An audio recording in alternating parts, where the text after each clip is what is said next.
Hello everyone. I welcome you all in our next video lecture. In this video lecture we are going to learn our last topic of the first unit, that is radius of curvature. तर विद्यार्थी मित्रांनो, आजच्या या व्हिडिओमध्ये आपण या first युनिटमधील शेवटचा पॉईंट अभ्यासणार आहोत, ज्याचं नाव आहे रेडियस ऑफ कर्वेचर. चला तर मग सुरुवात करूया.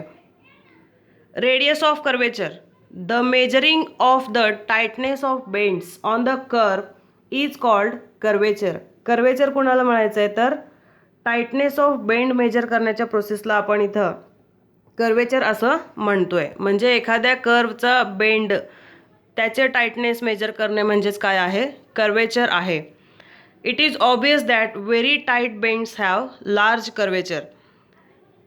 आता इथं कर्व म्हणजे काय आहे तर ते या पद्धतीने असणार आहे. Curves having positive curvature are called concave upwards and those with negative curvature are called concave downwards. Curve या पद्धतीने असू शकतो. जर हा कॉन्केव अपवर्ड असेल तर याचा जो कर्वेचर असणार आहे तो पॉझिटिव्ह असणार आहे, आणि कर्व हा कॉन्केव डाऊनवर्ड या फॉर्ममध्ये असेल तर त्याचा जो कर्वेचर आहे तो निगेटिव्ह असणार आहे. तर या कर्वचा जो काही टाइटनेस असणार आहे, बेंड होण्याचा जो टाइटनेस आहे त्याला मेजर करणं म्हणजेच कर्वेचर असणार आहे. ही एक आयडिया झाली कर्वेचरबद्दल. डेफिनेशन ऑफ कर्वेचर, समजा हा एक्स ॲक्सिस, वाय ॲक्सिस आणि हा जो आहे तो ओरिजिन आपला ओ आहे, आणि हा जो आहे तो कर्व इथे ड्रॉ केलेला आहे तो आहे y is equal to f of एक्सचा कर्व. ग्राफ आहे तो दिलेल्या फंक्शनचा. या पद्धतीने कर्व आलेला आहे. हा एक टँजंट ड्रॉ केलेला आहे आणि तो इथे पी या पॉईंटला इंटरसेक्ट झालेला आहे. पी ऑफ एक्स वाय हा टँजंट इथे या कर्वला टच झालेला आहे.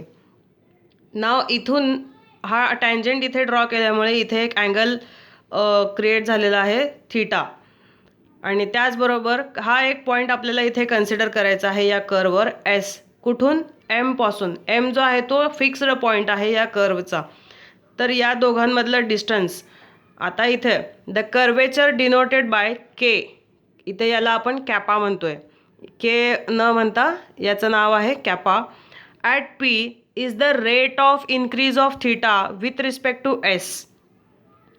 कर्वेचर काय असणार आहे त्याला आपण कॅपाने डिनोट करणार आहोत. तो रेट ऑफ इन्क्रीज आहे theta with respect to S.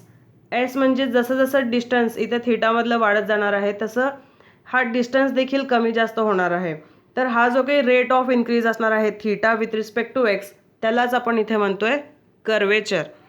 आणि तो आपण या kappa is equal to D theta by D S म्हणजेच rate of change of theta with respect to S, आपल्या डेरिव्हेटिव्हचा डेफिनेशन इथे यूज केलेलं आहे. So kappa is equal to D theta by D S. So the rate of turning of the tangent theta with respect to the arc length S is called the curvature. कर्वेचरची definition इथे दिली आहे. The rate of turning of the tangent theta with respect to the arc length S is called the curvature. तर हा जो काही थीटाचा turning rate असणार आहे with respect to arc length of S, arc length या कर्वचा आर्क लेंथ तो S with respect to S असणार आहे. याचा theta with respect to the arc length S is called the curvature. आता radius of curvature. So the radius of curvature denoted by, याला rho आपण असं म्हणणार आहोत. Rho, r h o, rho of a curve at a point is the measure of the radius of the circular arc which best approximates the curve at that point. It is the reciprocal of the curvature. कर्वेचरचा reciprocal म्हणजेच काय मिळणार आहे आपल्याला? Radius of curvature मिळणार आहे. So rho is equal to 1 upon kappa. इथं K नाही आहे, हा 1 upon kappa. So rho is equal to, आता हा डायरेक्टली रेडियस ऑफ कर्वेचरचा फॉर्म्युला आपल्यासाठी आहे, ह्याचं डेरिवेशन आपल्याला नाही आहे. So 1 plus D Y by D x square whole bracket raise to 3/2 upon D two Y by D x square. याच फॉर्म्युलाचा उपयोग करून आपल्याला रेडियस ऑफ कर्वेचरची एक्झाम्पल्स सॉल्व करायचे आहेत. तर इथे रेडियस ऑफ कर्वेचर रोने डिनोट करतोय आपण. Rho is equal to 1 plus D Y by D x whole square आणि पूर्ण bracket raise to 3/2 upon D two Y by D x square. म्हणजे आपल्याला रो कॅल्क्युलेट करण्यासाठी आपल्याकडे काय काय असायला पाहिजे, dy बाय dx म्हणजे फर्स्ट ऑर्डर डेरिव्हेटिव्ह आणि d2y बाय dx स्क्वेअर म्हणजेच second order derivative. So first example बघा, इथे काय दिलं, find the radius of curvature of y is equal to x cube at 2,1. हा कर्व दिलेला आहे आणि हा पॉईंट दिलेला आहे. तर या पॉईंटजवळ या कर्वचा आपल्याला radius of curvature find out करायचा आहे. So solution, given equation of curvature is y is equal to x cube. So याला डिफरन्शिएट करायचं आहे with respect to x. So dy by dx equal to काय मिळेल, 3x स्क्वेअर. एक्स क्यूबचा derivative 3x square. Same X raise to एनचा formula वापरायचा आहे. So हा मिळाला dy बाय dx. त्यानंतर again differentiating with respect to x, पुन्हा एकदा डिफरन्शिएट करायचं आहे. काय मिळेल आपल्याला, d2y by dx square is equal to 6x. 3x स्क्वेअरचा derivative 6x. Call it as equation 2. Now from 1, आता या इक्वेशन 1 वरून या पॉईंटजवळ dy बाय dxची व्हॅल्यू काय येते ते बघायचं आहे. So dy by dx at 2,1. सफिक्सला असं पॉईंट लिहिणं म्हणजे याचा अर्थ काय होतो, dy by dx at point 2,1 म्हणजे या इक्वेशनमध्ये एक्सची व्हॅल्यू किती आहे, या पॉईंट 2 म्हणजेच एक्स आहे, 1 म्हणजे वाय आहे. सो इथे एक्सची व्हॅल्यू सबस्टिट्यूट करा, काय मिळेल, 2चा स्क्वेअर म्हणजेच 12. 2चा स्क्वेअर 4 आणि 4 3 जा 12. So dy by dx at 2,1 आपल्याला काय मिळालं, 12 ही व्हॅल्यू मिळालेली आहे फ्रॉम 1. नाव फ्रॉम 2, आता d2y बाय dx स्क्वेअर आपल्याला 2,1 जवळ फाइंड आउट करायचं आहे. So d2y by dx square at point 2,1 म्हणजे या इक्वेशनमध्ये एक्स वायचे व्हॅल्यूज ठेवायचे आहेत. इथं वाय नाही आहे, त्यामुळे फक्त एक्सचीच व्हॅल्यू आपण 1 आणि 2मध्ये सबस्टिट्यूट करतोय. सो एक्स आहे 2, 6 इंटू 2 म्हणजेच 12. So d2y upon dx square at point 2,1 is equal to 12. So dy by dx पण आपल्याला 12 मिळालेला आहे आणि d2y बाय dx स्क्वेअर देखील 12 मिळालेला आहे.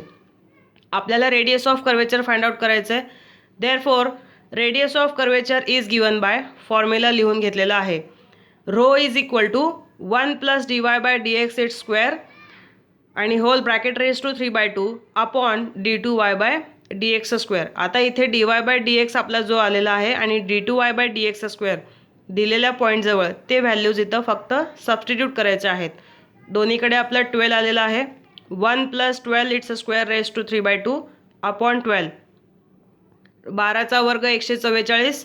1 प्लस 144 रेज टू 3/2 अपॉन 12 आणि 1 प्लस 144 म्हणजेच 145 रेज टू 3/2 अपॉन 12. सो हा झाला आपला रेडियस ऑफ कर्वेचर दिलेल्या कर्वचा ॲट पॉईंट 2,1. सिम्पल आहे रेडियस ऑफ कर्वेचर सॉल्व करणं. फक्त आपल्याला फॉर्म्युल्यामध्ये काय आहे, dy बाय dx आणि d2y बाय dx. त्यामुळे दिलेल्या इक्वेशन ऑफ कर्वचे हे दोन्ही डेरिव्हेटिव्ज आपल्याला फाइंड आउट करायचे आहेत at that given point. Now see second example, find the radius of curvature of the curve y is equal to e raise to x at the point where it crosses the y axis. आता इथे point असं directly पॉईंटच्या फॉर्ममध्ये न देता असं सांगितलं की where it crosses the y axis. बघा ह्या टाईपचं एक्झाम्पल कसं सॉल्व करायचं आहे. Now first of all write down the given equation of curve differentiating with respect to x. So dy by dx equal to काय मिळेल, e रेज टू एक्स मिळेल, कारण e रेज टू एक्सचा derivative e raise to एक्सच आहे. Again differentiating with respect to x, पुन्हा एकदा differentiate केल्यानंतर काय मिळेल. So d2y by dx square is equal to again e raise to x, कारण पुन्हा e रेज टू एक्सचा डेरिव्हेटिव्ह e रेज टू एक्सच येणार आहे. सो आता इथे पॉईंट काय दिलं बघा, at point where it crosses the y axis, म्हणजे curve crosses the y axis. This means x is equal to 0. Y ॲक्सिसला क्रॉस करतोय, कट करतोय, याचा अर्थ पॉईंट एक्स हा तिथे काय असणार आहे, 0 असणार आहे. त्यामुळं एक्सची व्हॅल्यू काय घेतली इथं, 0.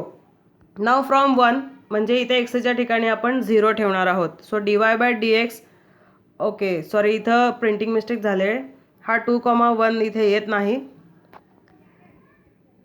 तर इथे डायरेक्टली आपण x इक्वल टू 0 हा पॉईंट इथे घेणार आहोत. So dy by dx equal to e raise to 0. तर e रेज टू 0ची व्हॅल्यू किती असते, 1 असते. हा सफिक्सला 2,1 लिहायचा नाही आहे इथे. So d Y by D x किती मिळाला? 1 मिळाला. नाव फ्रॉम 2 आता इथून d two Y by D x स्क्वेअरची व्हॅल्यू इथे देखील 2,1 नाही लिहायचं, डायरेक्ट एक्स इक्वल टू 0 हाच पॉईंट इथे घ्यायचा आहे. सो ई रेस टू 0 म्हणजे पुन्हा एकदा d two Y by D x square किती आहे? 1 मिळालेला आहे. सो रेडियस ऑफ कर्वेचर इथे आपल्याला फाइंड आउट करायचं आहे. फॉर्म्युला लिहायचा आहे रो इज इक्वल टू, प्रत्येक ठिकाणी इथं टायपिंग मिस्टेक झाले 2,1, तर इथे 2,1 न लिहिता फक्त रो येईल. D Y by D x आपला 1 आहे आणि d two Y by D x square देखील 1 आहे, त्यामुळे इथं 1 1 आपण दोन्ही ठिकाणी इथं सबस्टिट्यूट केलेलो आहोत. सो 1 + 1 म्हणजे 2 रेस टू 3/2, डिनॉमिनेटरला 1 असेल तर ते आपण लिहित नाही. सो इथे रो आपला काय मिळाला? 2.828. हा पॉईंट इथे तुम्हाला लिहायचा नाही आहे. सो रोची व्हॅल्यू इथे आपल्याला मिळाली. रेडियस ऑफ कर्वेचर इज, कॅल्क्युलेटरमध्ये तुम्ही हे कॅल्क्युलेट करू शकता. 2 रेस टू 3/2 इज 2.828. आणखीन एक एक्झाम्पल आपण बघतोय. Find the radius of curvature of the curve root x plus root y is equal to 1 at point 1/4, 1/4. So पहिल्यांदा दिलेलं इक्वेशन ऑफ कर्व लिहून घ्या, डिफरन्शिएट करा. आता इथे डेरिव्हेटिव्ह काढायचा आहे root x plus root वायचा.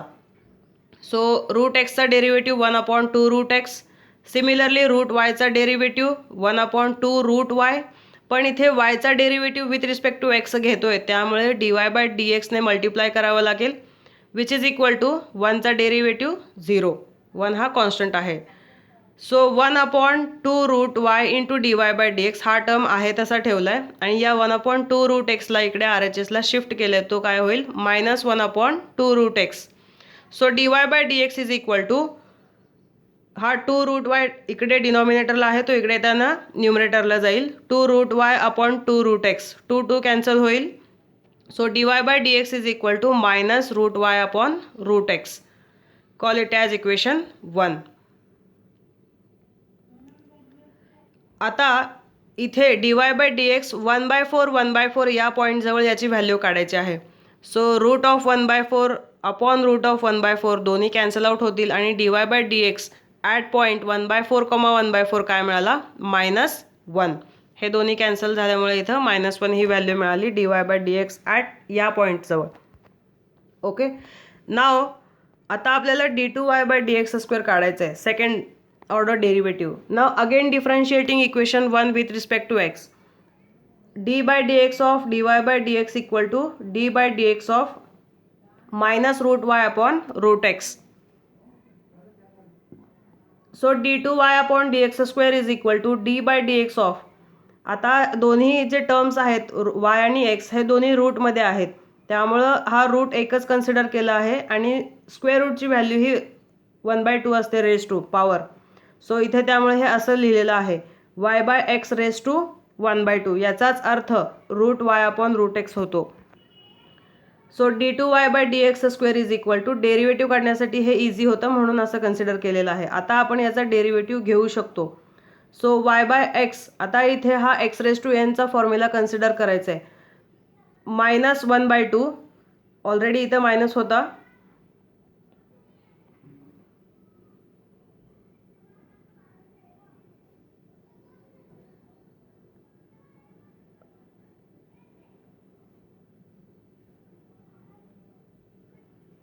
-1/2 y by x raise to 1/2 -1 म्हणजे एक्स रेस टू एन -1 जसा फॉर्म्युला आहे तो इथं वापरलेला आहे. सो नेक्स्ट स्टेप काय येईल? Into d by D x of y by x. Y by x इथं फक्त एक्सचा टर्म नाही आहे, त्याच्यामध्ये वायचा टर्म देखील आहे, त्यामुळे इथं कंपोजिट डेरिव्हेटिव्ह आपल्याला यूज करावा लागणार आहे. So -1/2 into y by x raise to 1/2 -1 into d by D x of y by x. So -1/2 y by x raise to 1/2 -1 म्हणजेच काय आहे? -1/2. आता ह्या टर्मचा डेरिव्हेटिव्ह घ्यायचा आहे, वाय बाय एक्स आहे म्हणजे इथं you by V quotient rule आपल्याला यूज करावा लागणार आहे. So x into derivative of y minus Y into derivative of x upon x square. तर इथे कोशंट रूलचा यूज करून इथे आपण डेरिव्हेटिव्ह घेतलेला आहे. सो -1/2 हा रूटमध्ये आहे पण ह्याचा पॉवर निगेटिव्ह आहे त्यामुळे तो डिनॉमिनेटरला येईल. 1/√y/x x into dy/dx minus y, एक्सचा derivative with respect to x म्हणजे 1 आहे अपॉन x². आता हा काय आपला d2y/dx² जो आलेला आहे तो हा आहे -1/2 इंटू x -y. हा जो डिनॉमिनेटरचा टर्म आहे तो न्यूमरेटरला गेला आहे त्यामुळं x हा न्यूमरेटरला जाईल. x/y इंटू x इंटू आता इथे dy/dx आहे तर ती dy/dxची व्हॅल्यू इथे आपण ठेवलेली आहे. आपण इथे बघा पाठीमागच्या स्लाइडमध्ये dy/dx आपला काय आलेला आहे y/x. तीच व्हॅल्यू इथं सबस्टिट्यूट केलेली आहे dy/dxच्या ठिकाणी. या ठिकाणी x into y/x minus Y as it is upon x² as it is. आता इथे आपल्याला 1/4च्या ठिकाणी d2y/dx² ची व्हॅल्यू काढायची आहे. सो जिथे जिथे x आणि y आहे तिथे तिथे 1/4 आपल्याला ठेवायचा आहे. हा 1/4 कॅन्सल होईल. 1/4 इंटू हा -1 येईल, हा इथं मल्टिप्लिकेशन आहे आणि -1/4 अपॉन 1/4चा स्क्वेअर म्हणजे 1/16. सिम्प्लिफाय करा -1/2. आता इथे -1/4 म्हणजे -2/4 आणि अपॉन 1/16. -1/2 हा आहे तसा -2/4 इंटू हा जो काही 1/16 आहे तो वर गेल्यानंतर इंटू 16. इथं हा 2 कॅन्सल होईल. 4 4 जा 16 मायनस मायनस प्लस म्हणजे आपल्याला इथं काय मिळाला d2y/dx² ॲट पॉईंट 1/4 आपल्याला मिळाला 4. आता हे dy/dx आणि d2y/dx² ह्या व्हॅल्यूज इथं फॉर्म्युलामध्ये सबस्टिट्यूट करायच्या आहेत. Therefore radius of curvature is given by rho is equal to, प्रत्येक ठिकाणी इथं 2,1 झालेला आहे. हा 2,1 नसून इथे 1/4 असायला पाहिजे, हे लक्षात ठेवा. ही करेक्शन तुम्ही वहीत लिहित असताना करून लिहायची आहे. सो आपला dy/dx जो आहे तो किती आला होता -1 आणि d2y/dx² किती आलेला आहे 4. सो सिम्प्लिफाय केल्यानंतर -1चा स्क्वेअर 1, 1 + 1 2^3/2 अपॉन 4, 2^3/2 इंटू 2^2, 2चा स्क्वेअर म्हणजेच 4 आहे. इथे 2^-2 पाहिजे आणि इथे -2 हवं आहे कारण हा 2^2 इथं डिनॉमिनेटरला आहे तो वर गेल्यानंतर -2 होईल. सो 2^3/2 -2 याचा अर्थ काय होईल 1/√2. तर इथे थोडंसं टायपिंग मिस्टेक आहे, करेक्शन्स ते करायचे आहेत. इथं प्रत्येक ठिकाणी पॉईंट 2,1 झालेला आहे तर तो 2,1 नसून तिथे 1/4,1 करायचा आहे. सो इथे आपल्याला रेडियस ऑफ कर्वेचर मिळाला रो इज इक्वल टू 1/√2. आणखीन एक एक्झाम्पल आपण बघतोय. A beam is bent in the form of curve y is equal to 2 sin x minus sin 2x. Find radius of curvature of beam at x equal to π/2. अशा पद्धतीचे पण question आपल्याला विचारले जाऊ शकतात. म्हणजे ज्याला आपण शाब्दिक उदाहरणे म्हणतो तसं वर्ड प्रॉब्लेम. यावरून आपल्याला इथे रेडियस ऑफ कर्वेचर काढायचा आहे. सो कर्व दिलेला आहे y is equal to 2 sin x minus sin 2x. आपल्याला रेडियस ऑफ कर्वेचर काढायचं at x equal to π/2. So differentiate करा विथ रिस्पेक्ट टू x. काय मिळेल dy/dx is equal to 2 sin x, 2 as it is sin xचा derivative cos x minus sin 2xचा derivative cos 2x into derivative of 2x इथं 2 आहे. Composite डेरिव्हेटिव्हचा rule इथे आपण use केलेला आहे. फॉर्म्युलेज जर तुम्हाला लक्षात असतील तर हा डेरिव्हेटिव्ह कसा काढलेला आहे तो तुमच्या लक्षात येईल, अदरवाईज येणार नाही. So call it as equation 1. आता इथे बघा या इक्वेशनमधून मी 2 कॉमन घेतला तर ब्रॅकेटमध्ये काय राहील cos x minus cos 2x. Okay, now again differentiating with respect to x. हा 2 इथे कॉमन घेतलेला आहे वरच्या इक्वेशनमधून. ब्रॅकेटमध्ये राहिला cos x minus cos 2x. So d2y/dx² is equal to हा 2 ॲज इट इज cos xचा derivative minus sin x, cos 2xचा derivative minus sine 2x, minus आणि हा मायनस प्लस झाला आणि पुन्हा 2xचा डेरिव्हेटिव्ह 2. सो हा झाला तुमचा second order derivative d2y upon dx². Now from 1, आता यावरून dy by dx x equal to π/2 असताना किती येतो तो बघायचा आहे. So dy by dx at x equal to π/2, जिथे जिथे x आहे तिथं π/2 ठेवायचं आहे. 2 कॉमन घेतलेला आहे इथून. cos π/2 minus cos 2π/2. So cos π/2 0 आहे आणि cos पायची व्हॅल्यू ऑड नंबर असताना -1. सो -1 आणि मायनस +1 इंटू 2 म्हणजे 2 मिळालेला आहे x इक्वल टू π/2 असताना.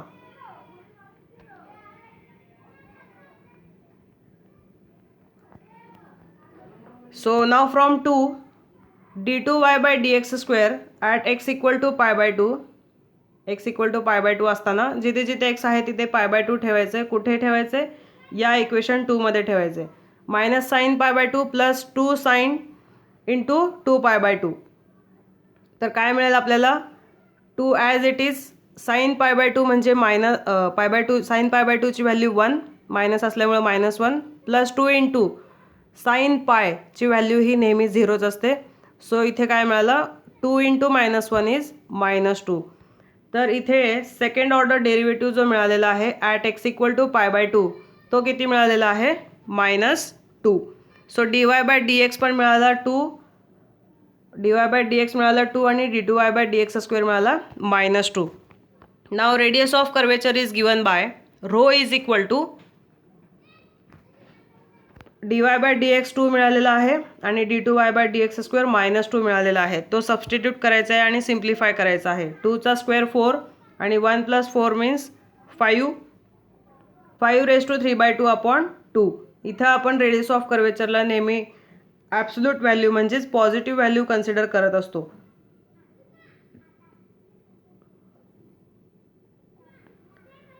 इथे सगळीकडे 2,1 झालेलं आहे. ते रो इज इक्वल टू फक्त एवढंच लिहा, 2,1 लिहायची काहीच गरज नाही आहे. ओके.